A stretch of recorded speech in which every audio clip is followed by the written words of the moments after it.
다 같이 묵도함으로 9월 9일 수요 예배를 하나님 아버지께 올려드리겠습니다.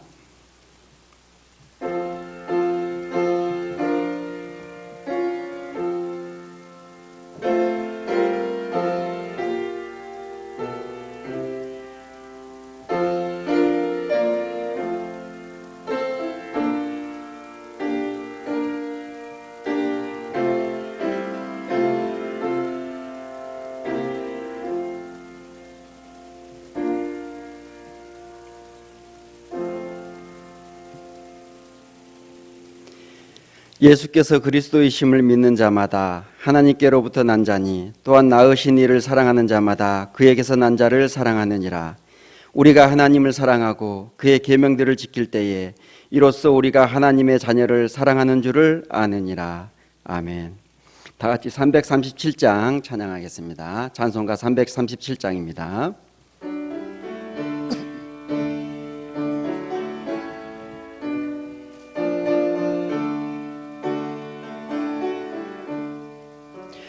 내 모든 시험 무거운 짐을 주 예수 앞에 아뢰이면 근심에 쌓인 날 돌아보사 내 근심 모두 맡으시네.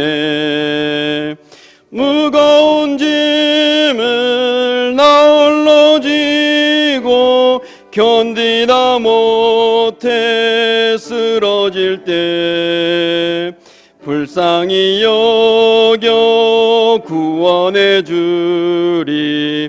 은혜의 주님 오직 예수.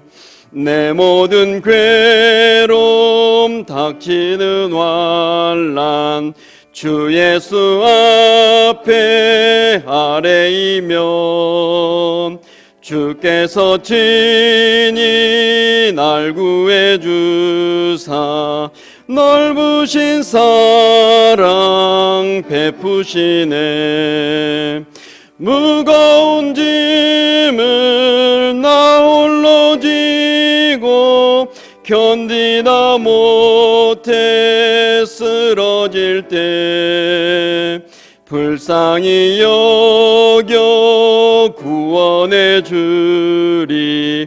은혜의 주님 오직 예수. 내 짐이 점점 무거워질 때 주 예수 앞에 아뢰이면 주께서 친히 날 구해 주사 내 대신 짐을 져주시네. 무거운 짐을 나 홀로 지고 견디다 못해 쓰러질 때 불쌍히 여겨 구원해 주리. 은혜의 주님 오직 예수. 마음의 시험 무서운 죄를 주 예수 앞에 아뢰이면 예수는 나의 능력이 되사 세상을 이길 힘 주시네. 무거운 짐을 나 홀로 지고 견디다 못해 쓰러질 때 불쌍히 여겨 구원해 주리. 은혜의 주님 오직 예수. 기도하겠습니다. 자비하신 아버지 하나님 감사합니다. 저희들 아버지 하나님 세상 가운데서 하루하루 매 순간순간 하나님의 은혜로 말미암아 살아가게 하시고 이렇게 또 귀한 시간에 하나님 존재에 나아가서 예배할 수 있도록 은혜 베풀어 주심에 감사드립니다. 하나님 아버지, 요즘은 하루하루를 살아간다는 것이 은혜가 아닐 수 없음을 주 앞에 고백합니다. 하나님 아버지, 주의 사랑하는 자녀들을 불쌍히 여기시고 긍휼히 여겨 주시옵소서. 하늘 하나님의 그 하늘 은혜가 주의 사랑하는 자들을 온전히 돌보심으로 말미암아 이 아버지 하나님 세상 가운데서 살아갈 때에 조금 더 아버지 해를 받음이 없게 하여 주시고 온전히 아버지 하나님께서 평안 가운데 이끄심으로 말미암아 주의 사랑하는 자들을 통해서 아버지 하나님 영광 받아 주셨기를 간절히 원합니다. 하나님 아버지, 지금 많은 아버지 이런 코로나19로 인해서 전 세계 많은 이들이 고통을 받고 있습니다. 이러한 가운데서도 주의 사랑하는 백성들이 하나님 신음하며 고통 가운데 있습니다. 또 경제가 너무나 어렵습니다. 하나님, 이 모든 것을 아버지는 아버지 하나님께서 속히 아버지 이 코로나19가 극복되어지게 하시고 또 치료약도 개발되어지고 백신도 아버지 하나님 개발되어져서 많은 이들이 소망 가운데 살아가면서 하루하루 기쁜 나날들을 살아갈 수 있는 은혜를 속히 베풀어 주셨기를 간절히 빌고 원하오니 자비하신 아버지 하나님, 우리에게 긍휼을 베풀어 주시옵소서. 하나님, 오늘 이 시간에도 주의 말씀을 통해서 주의 사랑하는 백성들에게 은혜를 다하여 주셨기를 간절히 원합니다. 주의 아버지 하나님 그 생명의 말씀이 우리 사랑하는 성도들의 그 심령밭에 온전히 뿌려짐으로 말미암아 하나님 그 말씀이 아버지 저들을 이루하게 하시고 저들의 삶 가운데 아버지 하나님 소망이 가득한 말씀이 되어지게 성령께서 강하게 역사하여 주시옵소서. 하나님, 또 육신의 질병 가운데 놓여있는 연약한 지체들이 있습니다. 또 아버지 하나님 이런저런 아버지의 슬픈 일을 당하는 아버지들이 있습니다. 주 하나님께서 오늘 이 시간에 아버지 신이 임재하셔서 위로하여 주시고 새 힘을 불어넣으심으로 말미암아 하나님 주여 아버지 하나님이시여 치유되어지고 회복되어지고 다시 일으켜짐을 받는 귀한 시간 되어지기에 주여 은혜를 다하여 주시옵소서. 오늘 아버지 이 밤에 아버지 저희가 아버지 귀한 은혜를 충만히 받아 누림으로 말미암아 또 내일부터 아버지 시작되어지는 새로운 날 아버지 하나님 힘있고 능력 있는 삶들을 살아가기에 주여 은혜를 다하여 주시옵소서. 감사드리며 예수님의 이름으로 기도합니다. 아멘.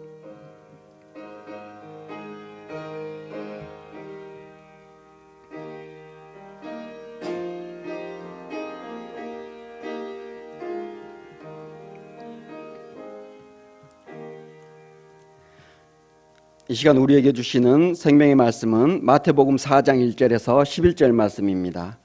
신약성경 4면에 있습니다. 마태복음 4장 1절에서 11절 말씀을 교독하도록 하겠습니다. 제가 먼저 4장 1절 말씀을 읽겠습니다. 그때 예수께서 성령에게 이끌리어 마귀에게 시험을 받으러 광야로 가사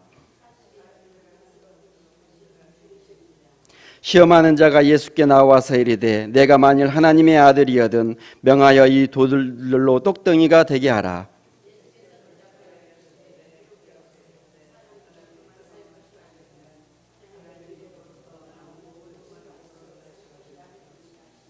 이에 마귀가 예수를 거룩한 성으로 데려다가 성전 꼭대기에 세우고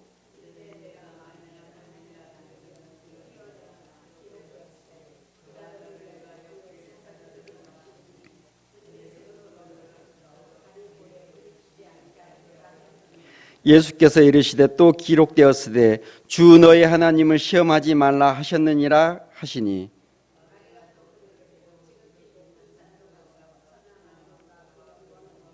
이르되 만일 내게 엎드려 경배하면 이 모든 것을 내게 주리라.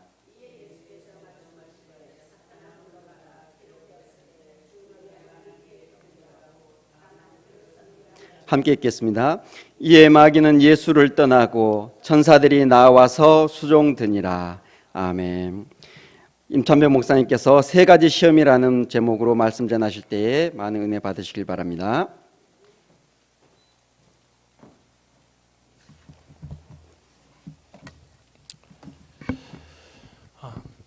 혹시 영화를 좋아하십니까? 네.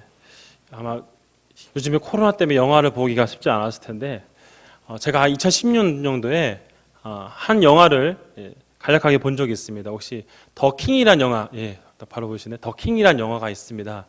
물론 젊으신 분들은 아마 이 영화를 한 번씩 보셨을 거라고 생각이 듭니다. 이 영화에서 유명한 그 배우들이 있죠. 우리가 잘 알고 있는 정우성이나 또 조인성 같은 유명한 배우들이 있습니다. 여기에 주로 등장하는 이 조인성이라는 이 배우가 맡은 역할이 한태수라는 역할인데 이 사람이 어렸을 때부터 굉장히 어려운 환경에 자랐습니다. 아버지가 이렇게 정상적인 삶을 살지 않는 그런 사람이었죠. 사기를 치고 남의 것을 빼앗는 그런 좀 본이 되지 않는 아버지였는데, 그러다 보니 어려서부터 이 태수라는 이 아이는 항상 보고 자란 것이 뭐냐면 부정적인 것만 보고 자랐습니다. 그런데 하루는 그 아버지가 처음으로 무릎을 꿇는 장면이 등장하죠. 그 바로 검사 앞에서 무릎 꿇는 장면을 보면서 이 사람의 생각 속에서 나는 이제 검사가 돼야겠다 라는 생각을 가지고 한 번도 공부를 해보지 못했던 그가 공부를 하기 시작합니다. 우여곡절 끝에 공부를 해서 전교 1등을 하고 하나씩 단계를 밟아가면서 그렇게 원하던 서울대학교를 졸업을 하고 사법고시를 패스를 하면서 드디어 검사가 됩니다. 근데 검사가 되면서 그가 이제 한 가지 큰 사건을 맡게 되는데요. 그 사건은 뭐냐면 당시 어느 고등학교 체육 선생님이 여자 아이를 이제 상습적으로 성폭행한 사건이 있죠. 폭행을 해서 그 증명으로 이제 남았기 때문에 당연히 이 한태수 검사가 이 성폭행범이었던 송백호라는 사람을 반드시 이거를 이제 처벌을 하려고 결정을 했습니다. 그래서 구속시키려고 이제 모든 것을 조서를 꾸미고 마무리를 지었는데 그날 갑자기 한 선배가 찾아옵니다. 그 선배는 양도원이라 하는 이 배성우 배우가 맡았던 역할인데, 이 사람은 한동식이라는 당시에 유명한 검사의 지속 후배였죠. 이 사람이 이제 이 조인성을 설득하기 시작합니다. 나와 함께 이 한동식 검사와 함께 같이 일을 해보지 않겠느냐. 일하면 좋지요 했지만 한 가지 제한이 있었습니다. 그 제한은 바로 그 구속을 하려 했던 이제 이 송백호라는 사람을 풀어주는 조건으로 자신이 함께하겠다는 것이죠. 이때 이 조인성이라는 이 배우가 갈등하기 시작합니다. 왜냐하면 검사로서 당연히 죄를 범한 사람을 처벌하는 것이 당연히 해야 될 일인데, 그가 이 검사가 되는 목적을 지금까지 쭉 살아오면서 내가 왜 검사가 됐을까? 뭔가 한번 큰 것을 한번 해보고 살고 싶겠다라는 그런 마음이 그의 마음을 지배하기 시작하였습니다. 결국 그는 검사의 양심을 버리고 바로 이 한강식 이 검사를 따라서 가기 위해서 그 사람의 죄를 덮어주는 그런 일을 행했죠. 나중에 이 사람이 시간이 흘러서 이 정우성이라는 배우를 따라서 그렇게 큰 거를 행하며 살아가고 있다가 큰 위기를 맞이하게 됩니다. 바로 이 노무현 대통령이 당선이 되는 그 순간 반대편에 서 있던 이 모든 사람들이 모든 것을 잃어버리게 되는 것이죠. 그때 이 조인성 배우가 맡았던 이 한태식이라는 이 배우도, 이 검사도 이제 그동안은 순순탄탄하게 좋은 길을 가고 있다가 한순간에 잘못된 길로 인해서 결국 비극적인 삶을 살아가게 되는 것이죠. 더군다나 거기서 끝나는 것이 아니라 자신이 믿고 따랐던 한강식 이 검사로부터 배신을 당하기 시작합니다. 자신의 모든 재물을 다 빼앗기게 되고 거의 한순간에 거지가 되는 비극적인 삶을 살게 되는 것이죠. 그가 나중에 다시 과거를 돌아보면서 내가 만일 그때 이 성폭행을 했던 이 사람을 내가 검사의 역할로 처벌했더라면, 그때 내가 한경식 배우 검사의 그 말 손을 잡지 않고 검사로서 양심을 가지고 행동했더라면 어떻게 되었을까라는 그런 대사를 제가 본 적이 있습니다. 여러분, 제가 이 영화 속에서 제가 한 가지 딱 생각했던 것은 무엇이냐면, 우리는 살아가면서 사람으로서 때로는 무언가 잘하고 싶고 무언가 사람들 앞에서 잘 되고 싶은 생각들이 다 가지고 있습니다. 근데 문제는 그 가운데 누군가의 희생을 뛰어넘어서 나의 욕심을 채우기 위해서 누군가에 던져지는 제안을 쉽게 수락하는 경우들이 있지 않은가라는 질문인 것이죠. 그것이 잘못된 길인 것을 알면서도 내가 좀 더 잘 되고 싶어서 뭔가 과거에 내가 이런 삶을 살았으니까, 검사가 되었으니까 나는 최고의 삶을 살고 싶다라는 그런 의미에서, 그래서 잘못된 것을 알면서도 선택하는 경우들이 있지는 않은가라는 질문입니다. 요즘 제가 뉴스를 보면서 한 가지 눈에 들어왔던 하나의 내용들이 있었습니다. 그것은 뭐냐면 비운의 2002년 그 생들이라는 그 제목이죠. 무슨 내용인지 읽어보니까 이런 내용입니다. 2002년 생들이라면 지금 고3 아이들을 말하는 건데요. 이 아이들이 초등학교 1학년 때는 신종플루어가 유행했다고 합니다. 그리고 6학년 때는 세월호 사건으로 인해서 소풍이 취소되었고요. 중학교 1학년 때는 우리가 잘 알고 있는 메르스 사건이 있었고, 고3 때는 코로나 사태가 자신들에게 있었기 때문에 참 비운의 2002년생이라는 그런 제목이 있었습니다. 그런데 제가 굉장히 좀 기분 나쁘게 느꼈던 건 뭐냐면은 그 글 가운데 이런 내용이 있었습니다. 저주받은 2002년생들이라는 내용이죠. 왜 저주를 받았느냐? 그들이 초등학교 1학년 때는 신종플루, 또 6학년 때는 세월호 때문에 수영여행도 못 가고, 그리고 중학교 1학년 때는 메르스, 또 고3 때는 코로나 걸렸으니까 저주받은 생이다. 이런 식으로 글을 쓴 걸 보면서 굉장히 불쾌하게 생각했습니다. 여러분, 물론 이 고3 아이들을 보면 참 가슴이 아프죠. 하필이면은 그 나이 때 정말 있어서는 안 될 일들을 경험하면서 얼마나 마음이 아프겠습니까? 하지만 이것이 저주받은 것이라는 것은 다른 얘기입니다. 여러분, 우리가 분명히 알아야 될 것은 뭐냐면 살다 보면 어려운 일, 힘들이 있습니다. 때로는 설상가상이라는 말이 있다시피 우리가 그러니까 A라는 어려움을 당했는데 또다시 B라는 어려움을 당할 수도 있지요. 그렇다고 그 사람 인생이 저주라고 말할 수는 없는 것입니다. 여러분, 예수님을 믿는 사람들에게 있어서는 살다 보면 어려운 일이 생겼는데 어려운 일이 또 어려운 일이 생겼다고 해서 그 사람을 저주받았다고 말하지 않습니다. 하나님은 항상 우리 살아감에 있어서 때로는 어려움을 주시지만 그 어려움은 결코 우리를 망하게 하시는 분이 아니라는 것이죠. 반대로 저주받았다는 것은 무엇입니까? 오히려 악한 영이 사람들 더 망하게 하기 위해서 그 어려운 상황들을 비극적으로 만드는 것입니다. 결코 우리가 이런 일이 있어서 잘못된 단어를 사용해서는 안 된다는 겁니다. 제가 이런 말을 드리는 이유는 참 요즘 살아가면서 어려운 일을 많이 겪습니다. 아이들을 봐서 그렇지만 우리가 좀 예배드리는 환경이나 모든 것들이 참 힘들고 어려운 시대에 살아가고 있지요. 어려운 시대에 살아간다고 해서 그것을 누구의 말처럼 저주받았다 말을 결코 해서는 안 되는 것입니다. 그것은 마귀가 우리의 마음속에 치고 들어와서 마치 우리에게 이렇게 얘기하는 것입니다. 너는 태어날 때부터 저주받은 인생이야. 그러니까 너는 아무것도 하면 안 돼. 라는 식으로 우리를 지배할 수 있다는 것입니다. 여러분, 결코 우리가 그런 말에 휘둘려서는 안 된다는 것이죠. 근데 문제는 우리가 신앙적으로 잘 성장하여 있고 우리가 믿음 안에 바르게 세워 있으면 그런 말 자체에 우리가 귀를 기울이지 않습니다. 문제는 우리가 마음이 약해지고 신앙적으로 바르게 세워지지 않았을 때 그때 마귀가 던져주는 그런 일들에 대해서 우리가 쉽게 좌절하거나 넘어진 일들이 자주 있다는 것이죠.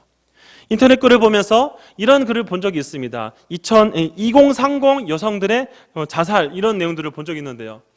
아무래도 20대와 30대 사이의 여성들이 요즘에 힘들고 어려운 시대를 살다 보니까 극단적인 상황까지 몰아가다 보니까 그 중에서 일부 여성들이 죽음을 선택하는 그런 내용들을 본 적이 있습니다. 마음은 아픕니다. 누구나 어려운 일을 겪고 극단적인 상황들을 겪게 되면은 가슴이 아프고 괴로운 것은 당연한 것이죠. 하지만 그것이 죽음으로 가게끔 만드는 것은 결코 올바른 행동이 아니란 것입니다. 이처럼 마귀는 우리의 마음속에 그런 어려운 환경들을 자꾸만 심어줘서 우리로 하여금 극단적인 선택을 하게끔 만드는 것입니다. 그걸 가르쳐서 마귀가 주는 어떤 잘못된 유혹이라는 표현을 쓰고 있지요.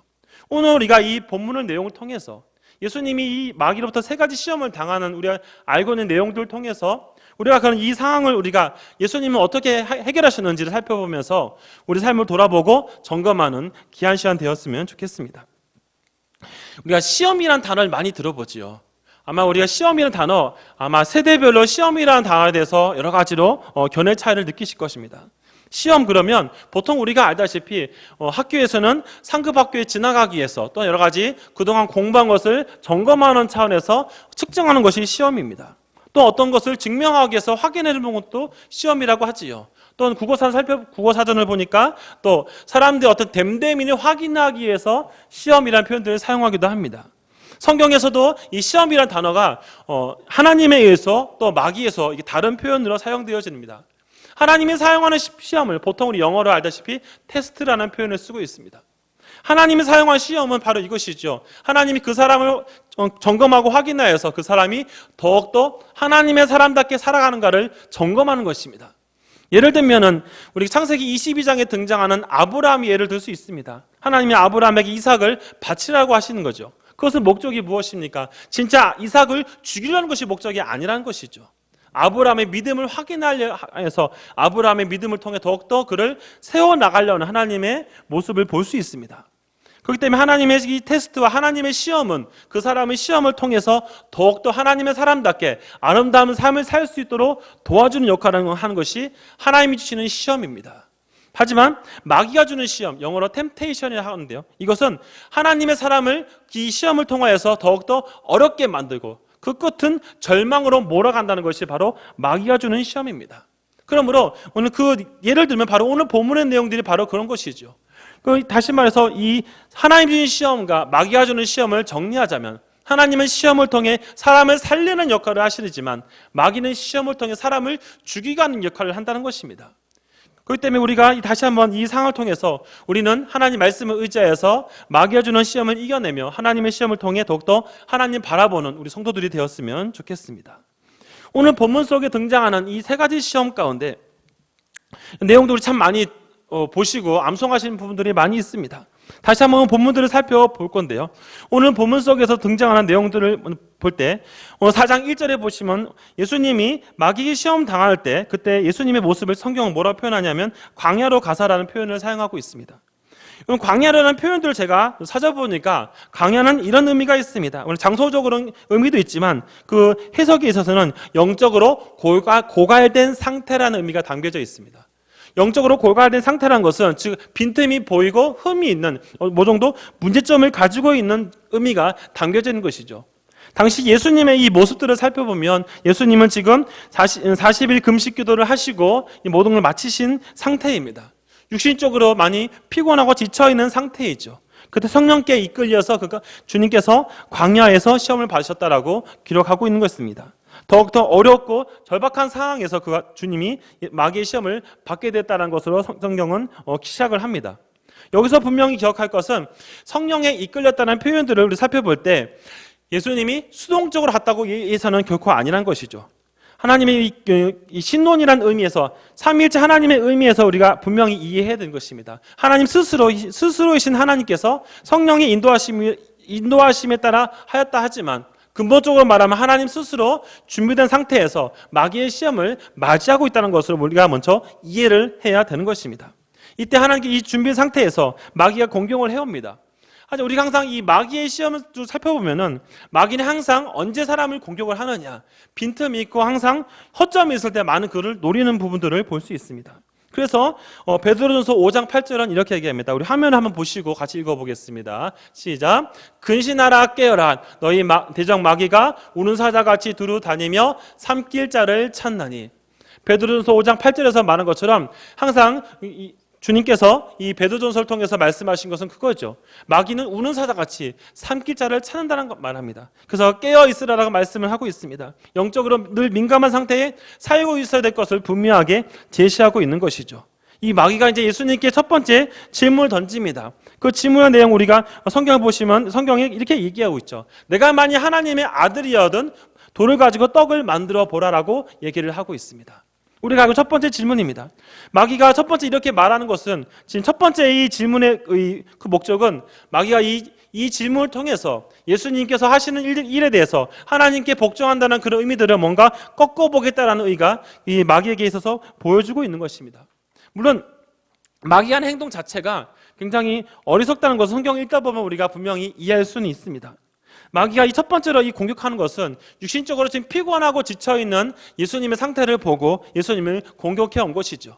그렇기 때문에 지금 당신의 영적인 상태가 당신의 지금 육신의 모습이 지금 40일 동안 금식을 하고 아무것도 하지 못하는 그런 피곤한 상태이기 때문에 지금 당신에게 가장 필요한 것이 무엇입니까? 라는 질문이 함께 던져지고 있는 것입니다. 마귀는 이 질문을 통해서 주님 앞에 분명히 얘기합니다. 이 돌을 가지고 떡을 만들어서 당신의 육신의 문제부터 해결하십시오. 지금 구속사를 하기 전에 지금 당신에게 있는 이 문제가 현실적인 문제가 더 중요하지 않습니까? 라는 그런 내막들이 포함되어 있는 것입니다. 마귀는 어떻게 해서든지 예수께서 그 구속사역을 행하는 것을 방해하기 위해서 온갖 행동들을 하는 모습들을 보여주는 것이 첫 번째 모습입니다. 종합적으로 첫 번째 이 시험에 있어서는 마귀가 공격했던 것은 바로 예수님의 육신적인 연약함을 공격하는 것입니다. 여러분 혹시 40일 동안 금식한 사람을 한번 보신 적이 있으십니까? 제가 어렸을 때 제가 섬겼던 교회 그 올로 목사님이 40일 금식 기도를 종종 많이 하십니다. 40일 금식 기도를 종종 하셨는데 그 목사님의 항상 그 모습을 보면 물론 늘 항상 풍채가 있으신 분이셨지만 40일 금식 기도를 하셔도 배가 고프셨기 때문에 육신에 연약함은 있었지만 항상 그 흔들리지 않은 모습들을 보여줬습니다. 항상 금식을 마치고 나셔도 당황하지 않고 차분하게 모든 일들을 풀어 나가시는 모습들을 볼 때마다 굉장히 놀랄 때가 많이 있습니다. 여러분, 사람들이 금식을 통해서 또 음식을 40일 동안 먹지 않으면 보통 사람들의 모습은 어떨까요? 우리는 하루 한 끼를 제대로 먹지 않아도 배가 고파서 힘이 듭니다. 저 역시 음식을 제대로 먹지 아니하면 하루가 지나서 굉장히 지침 때문에 굉장히 피곤한 모습들도 보이게 되고 괜히 주변의 사람들에게 짜증을 내는 경우들이 종종 많이 있습니다. 그것이 육신의 인간적인 모습이죠. 어찌 보면 그런 육신에게 연약한 모습들을 지금 마귀가 집요하게 던지는 것입니다. 돌로 떡이 되게 해서 당신의 이 문제를 해결하는 것이 근본적인 것이 아니라는, 그래서 다른 거 하지 말고 이거부터 당신의 먹는 문제부터 해결해 보라라고 하는 이 마귀의 그런 제안들이 첫 번째 유혹 시험이 시작되었습니다. 그리고 또 계속해서 두 번째 시험을 살펴보면, 두 번째 시험과 세 번째 시험은 우리가 성경을 읽다 보면 누가복음 비교해서 볼 때 굉장히 혼란스러운 부분이 있습니다. 왜냐하면 마태복음에서 등장하는 두 번째 시험과 세 번째 시험이 누가복음에 등장하는 두 번째 시험과 세 번째 시험의 순서가 바뀌어져 있다는 것이죠. 이것을 어떤 사람들은 이 바뀐 이유가 무엇인가라는 질문들을 많이 던집니다. 물론 이것은 다른 의도가 있는 것은 아니죠. 마태복음에서 시작되어지는 두 번째, 세 번째 이 시험과 누가복음에서 시작되는 두 번째, 세 번째의 바뀌어진 원인은, 마태복음은 시간적인 순서에서 이것을 하는 것이 아니라 뭔가 점진적으로 어떤 의미들을 설명한 차원에서 두 번째, 세 번째를 기록하였습니다.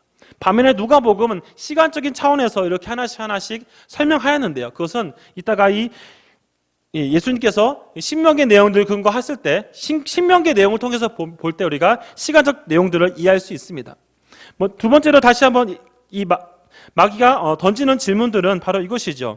그를 높은 산에 데리고 올라갑니다. 거기서 마귀가 예수님께 하는 제안은 무엇입니까? 그를 뛰어내리라는 것입니다. 그런데 여기서 중요한 것은 마귀가 그냥 하는 말이 아니라 여기서 성경을 인용하는 장면들이 등장하는 것이죠. 여기서 한 가지 우리가 기억할 것은, 하나님을 대적하는 세력들이 그 하나님의 사람들을 공격할 때 그냥 자신이 하고 싶은 말만 하는 것이 아니라 때로는 성경을 인용한다는 것도 우리가 기억해야 됩니다. 근데 성경을 인용하되 성경을 어떻게 인용하느냐? 일부만 이용한다는 것이죠. 마귀가 예수님은 시험하기 위해서 두 번째 시험을 시작하면서 성경을 인용하는데요. 그 성경의 내용을 한번 살펴보도록 하겠습니다. 화면을 보시고 시편 91편 11절과 12절 말씀이거든요. 같이 한번 우리 읽어보겠습니다. 시작. 그가 너를 위하여 그의 천사들을 명령하사 내 모든 길에서 너를 지키게 하심이라. 그들의 손으로 너를 붙들어 발이 돌에 부딪히지 아니하게 하리로다. 시편 91편에 있는 내용들은 어려움과 절박하게 있는 사람이 하나님을 의지하게 되면 하나님을 통해 도움을 받는다는 그런 의미들이 시편 91편에 기록되어 있습니다. 이 마귀는 이 부분을 인용하는데요. 성경을 잘 보시면 이 시편 91편 11절 12절과 오늘 본문에 등장하는 이 4장 6절의 말씀을 다시 비교해 봤을 때 빠진 부분이 있습니다. 그것은 뭐냐면 시편 91편 11절의 중간에 등장하는 내 모든 길에서 이 부분을 마귀는 삭제하고 질문 던지는 것입니다. 왜냐하면 여기서 내 모든 길이라는 의미 속에서는 이 내 모든 길의 이 방향이 무엇이냐, 하나님의 어떤 인도하시는 방향이 들어있는 것이죠. 하나님이 인도하시는 방향을 살아갈 때 보호함을 받는다라는 의미가 시편 91편에 들어가 있는데, 마귀는 이 부분을 싹 빼고 이 얘기를 하는 것입니다. 이 말은 다시 말하면 마귀가 어떤 부분을 설명할 때 있어서 자기가 필요한 부분을 설명하기 위해서 인위적 어느 부분을 삭제하고 한다는 것이죠.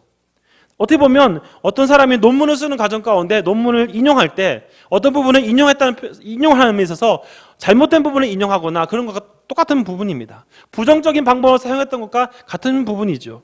여러분, 이 마귀를 비롯해서 악한 영들이 항상 교회를 공격할 때 그들이 항상 성경을 인용하면서 교회를 공격할 때가 많이 있다는 겁니다.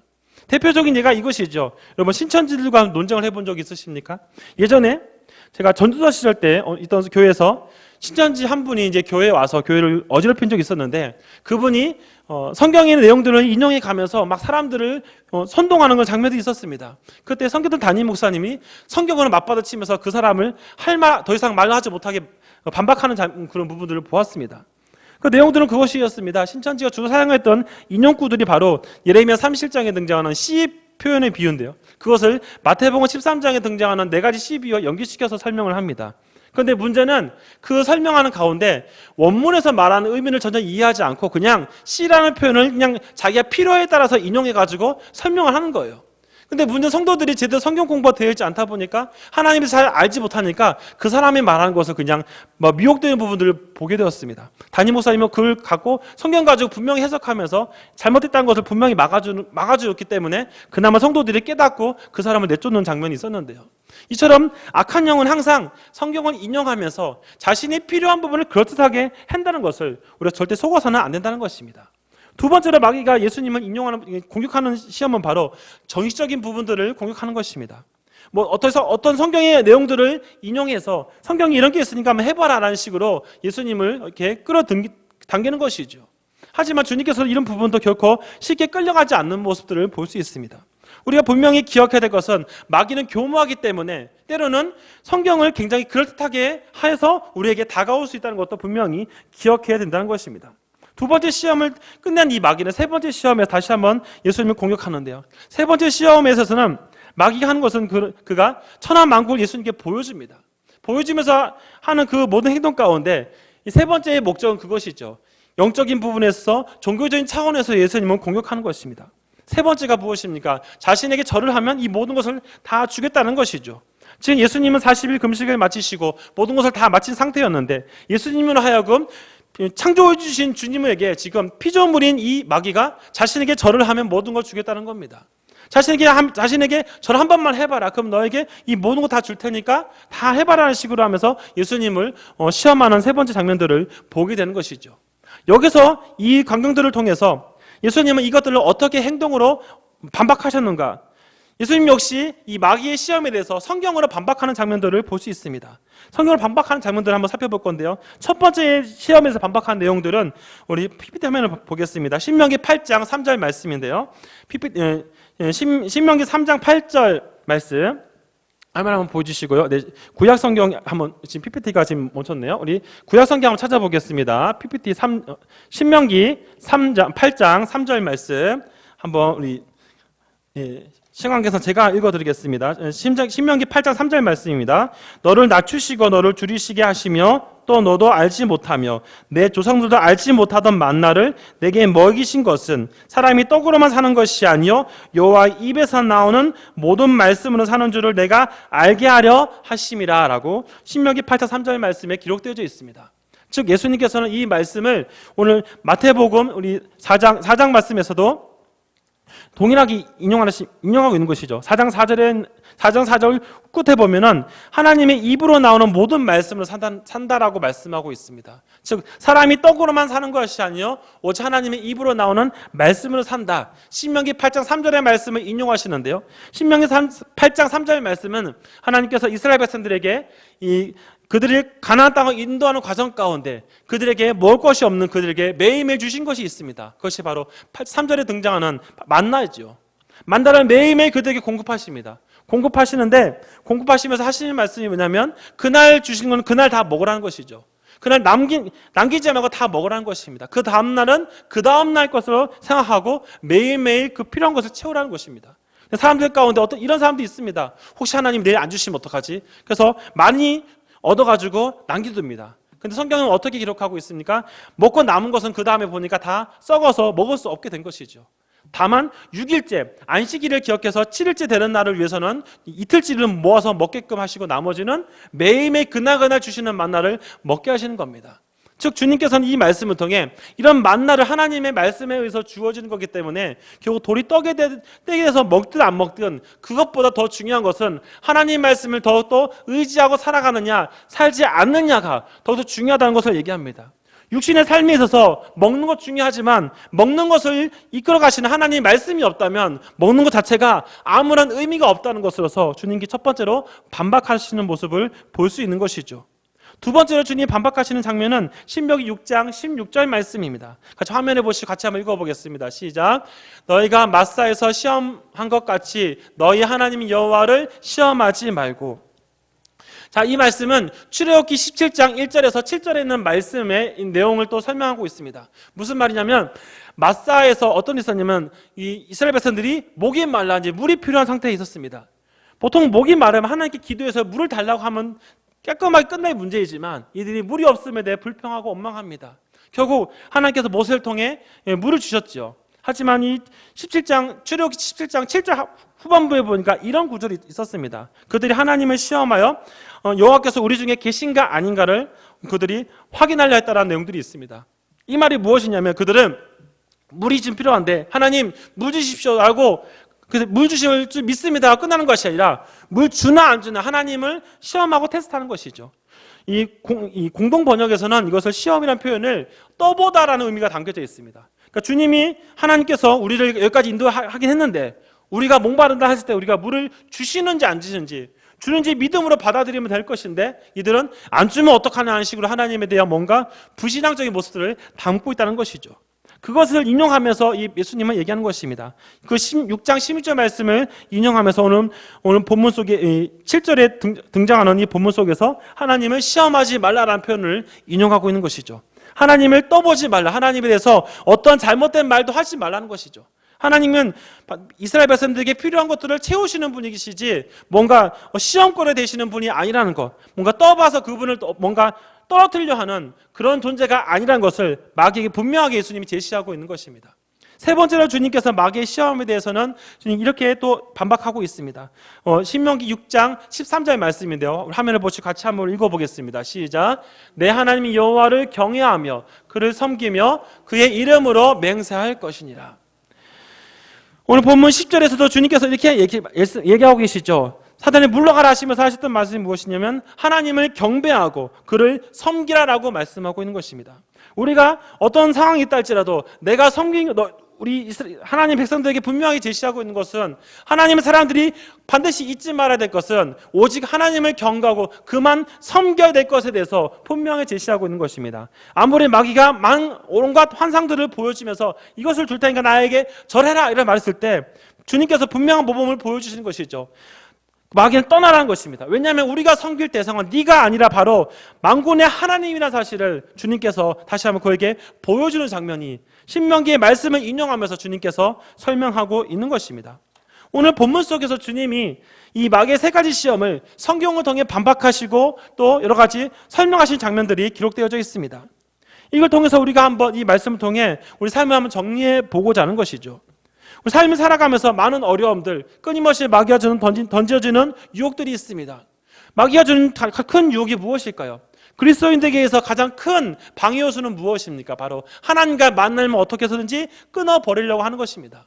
마귀는 지금 어떤 방법을 통해서라도 우리로 하여금 하나님과 관계를 하지 못하도록 때로는 여러 가지 방법들을 동원합니다.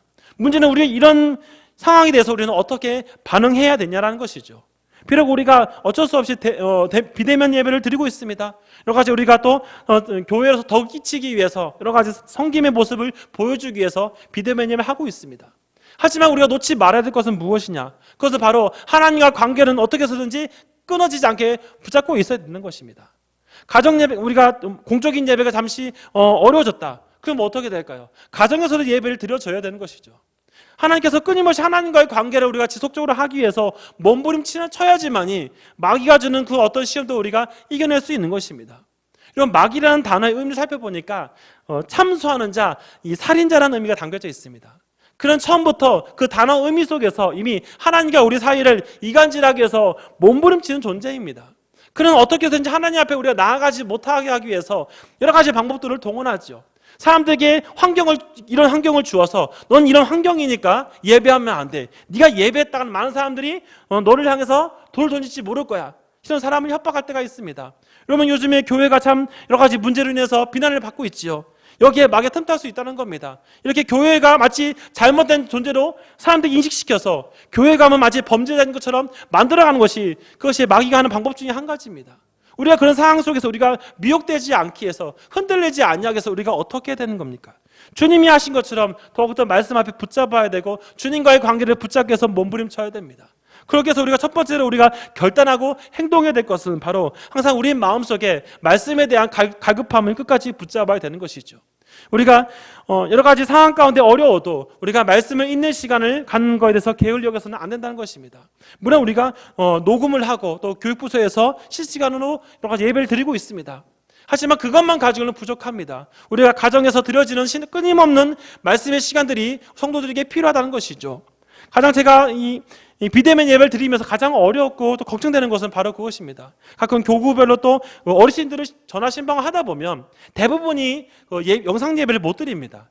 이유는 너무 연세가 많으시다 보니까 이 컴퓨터를 사용하는 것 자체가 어려우신 겁니다. 그래서 어떤 분들한테는 주변에 있는 다른 분들과 함께 예배 드려보세요. 자녀들이 믿는 분들은 다행입니다. 자녀들과 함께 예배 드리면 다행인데, 문제는 혼자 예배 드리신 분들은 어떻게 할지 모른다는 것이죠. 그분들을 그렇다고 방치할 수 없기 때문에 그래도 성경을 읽으시기 바랍니다. 어디까지나 읽으시라고, 성경을 읽고 기도하는 시간을 가지시라고, 절대 이 시간을 그냥 보내시면 안 된다고 권면한 적이 있었습니다. 교육부서 아이들에게 마찬가지죠. 아이들이 지금 비대면 예배를 드리면서 어떻게 보면 아이들에게는 예배 안 드리는 게 되게 좋은 모습으로 보여진 것처럼 느껴질 수 있습니다. 저는 그것을 방지하기 위해서 아이들에게 매일매일 미션을 줍니다.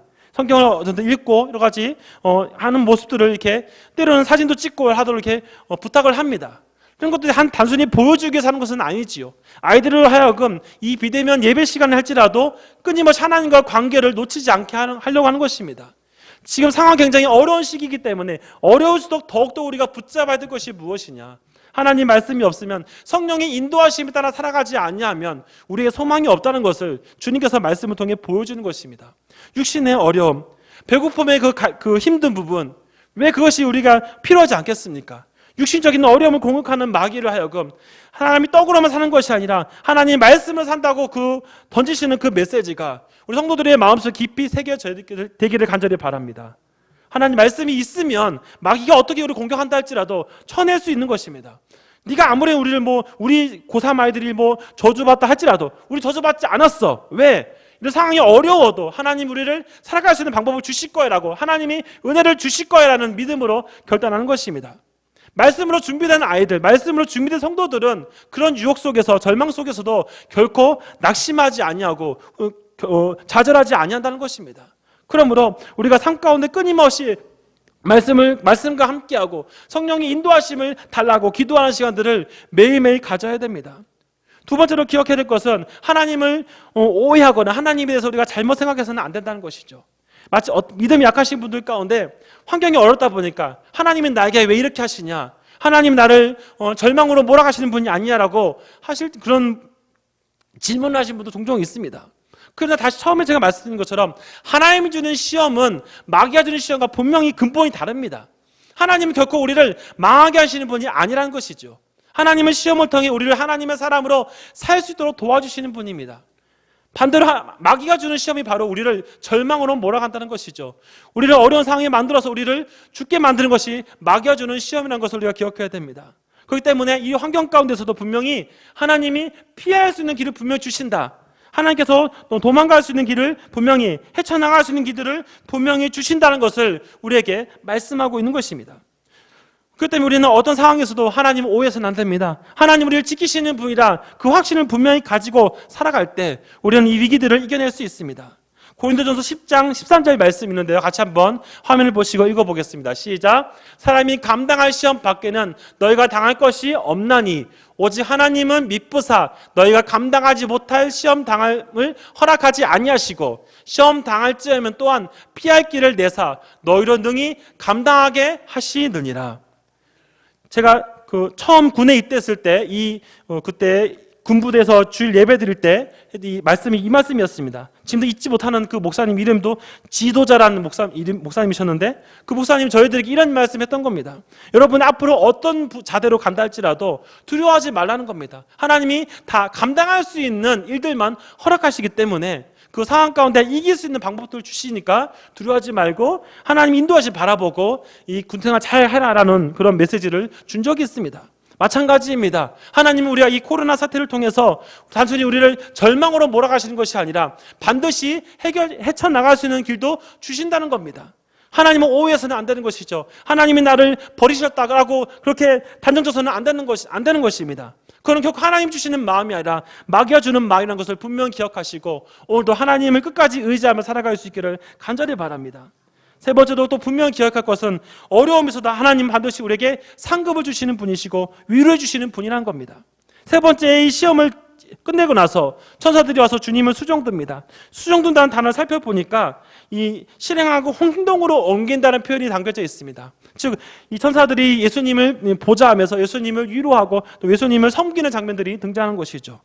우리가 이 고난 속에서 우리가 분명히 기억해야 될 것, 여러분, 코로나라는 이 바이러스는 언젠가는 사라집니다. 예전에 사스와 메르스 같은 단순히 하나의 지나가는 전염병 중에 한 가지 불과한 것이죠. 다만 이것이 다른 것보다 좀 더 그것이 컸기 때문에 사람들의 마음속에 크게 와닿은 것뿐입니다. 하지만 이거 언젠가는 지나가고 모든 것이 다 지나갑니다. 결국 우리에게 남는 것은 하나님을 의지하는 것밖에 없다는 것이죠. 사랑하는 성도 여러분, 우리가 하나님을 의지하고 살아가게 되면 과정 속에서 이 절망과 어려움이 있어도 그것을 말씀을 이겨낼 수 있고 하나님을 오해하지 않고 끝까지 붙잡고 살아가다 보면은 하나님 주시는 상급을 바라볼 수 있는 것입니다. 성도 여러분, 우리가 왜 힘들고 어려운 상황이 있음에도 불구하고 우리가 주일마다 또 우리가 목회자들이 예배를 위해서 목숨 거는 이유가 무엇입니까? 이것이 우리가 사는 유일한 길이기 때문입니다. 코로나로 인해서 우리가 이 절망적인 상황을 해결나갈 수 있는 방법들이 단순히 국가적인 어떤 정보, 경제적인 지원을 해주는 것, 어떤 사람들이 물질적으로 도와주는 것, 그것은 잠깐이라는 것이죠. 그것이 결코 우리 근본적인 문제를 해결할 수 없다는 것입니다. 끊임없이 우리에게 던져지는 이 마귀의 시험을 이길 수 있는 유일한 방법은 바로 하나님 말씀 붙잡고 성령의 인도하심에 따라 매일매일 살아갈 때, 하나님 날 도우시고 나에게 상 주시는 분이라는 것을 붙잡고 의지할 때, 그때 우리가 누릴 수 있는 것입니다. 사랑하는 성도 여러분, 말씀을 마무리하면서 우리의 삶을 다시 한번 돌아보시기 바랍니다. 비대면 예배가 끝나고 나서 다시 모든 예배가 정상화되었을 때 우리 예배가 익숙한 예배가 되어야 됩니다. 매일매일 삶 가운데 하나님과 동행하십시오. 큐티를 하시든 기도 시간 따로 가지시든 여러 가지 방법들을 동원해서 하나님과 관계를 계속해서 맺으심을 통해 마귀가 주는 그 어떤 유혹도 이겨내서 하나님 주시는 위로와 상급을 받는 저와 여러분이 될 수 있기를 주님의 이름으로 부탁을 드립니다. 이제 같이 찬양하시면서 기도하시겠습니다. 우리가 세상의 유혹 시험이 찬양을 부르시면서 기도하실 때 이 찬양 가사가 참 제 마음을 쏟는 것이 많습니다. 세상의 유혹 시험이 내게 몰려와도 나의 힘으로 그것들을 이길 수 없네. 거대한 폭풍 가운데 위축된 나의 영혼 어찌할 바를 몰라 헤매고 있을 때 우리가 해야 되는 것이 무엇입니까? 주를 찬양하는 것입니다. 왜냐하면 전쟁은 나에게 속한 것이 아니라 하나님께 속한 것이다. 이 영적인 전쟁의 주체가 하나님께서 막아주시기 때문에 이 마귀와 영적인 싸움은 하나님의 도우심으로 말씀으로 이길 수 있다는 것을 이 찬양 가사가 보여주고 있습니다. 이 찬양을 부르면서 다시 한번 우리 결단하는 시간 갖도록 하겠습니다.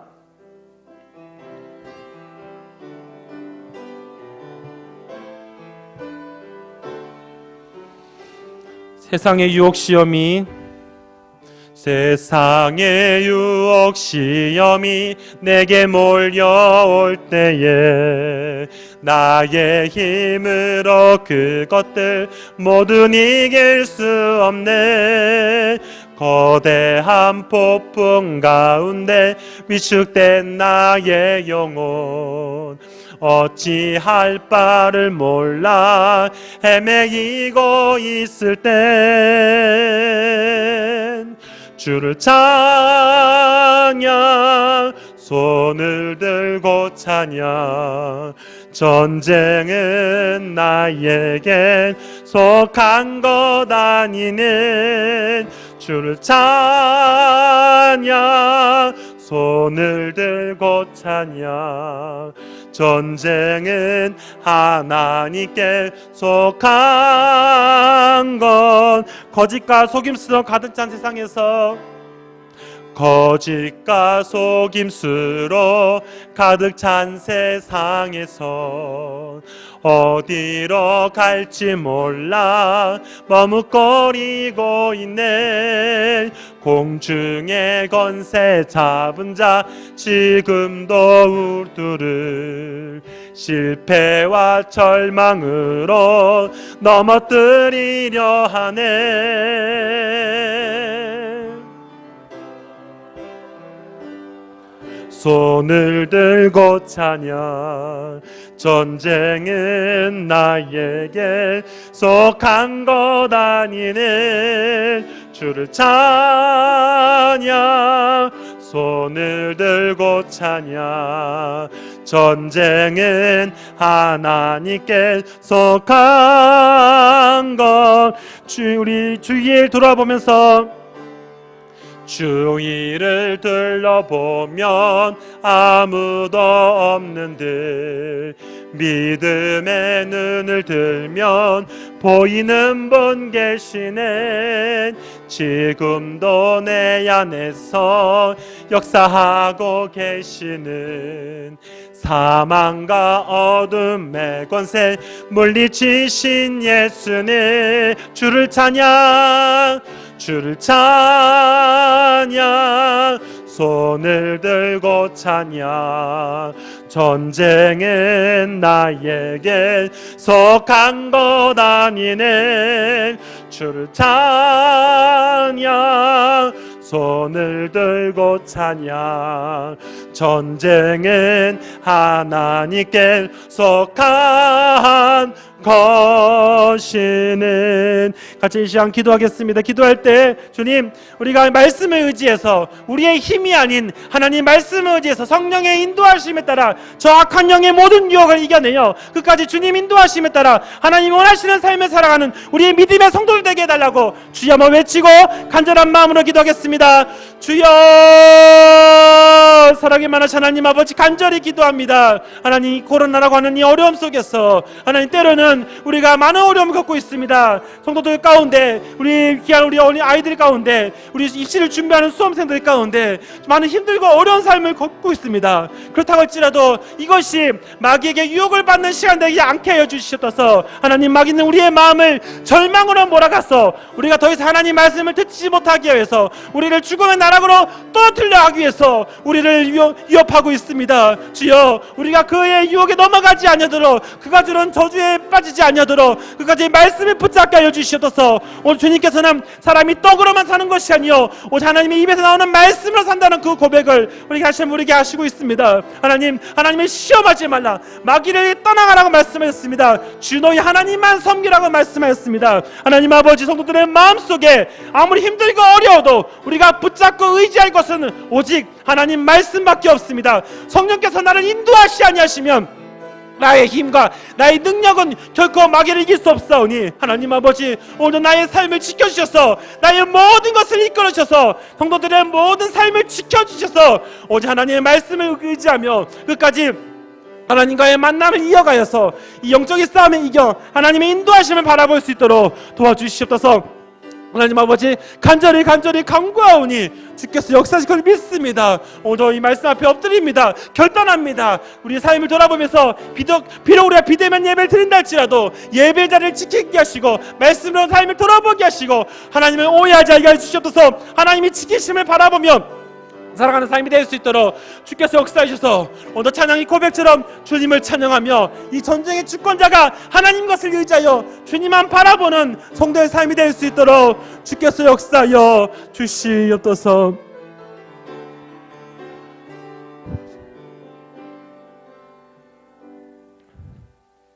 이제는 우리 주 예수 그리스도의 은혜와 하나님의 사랑하심과 성령의 교통하심이 오늘도 하나님 말씀을 의지하여 성령의 인도하심을 따라 살아가기 원하는 여기 있는 모든 성도들과 또 예배를 듣는 모든 성도들의 마음속 위에 이제로부터 영원토록 함께 있을지어다. 아멘.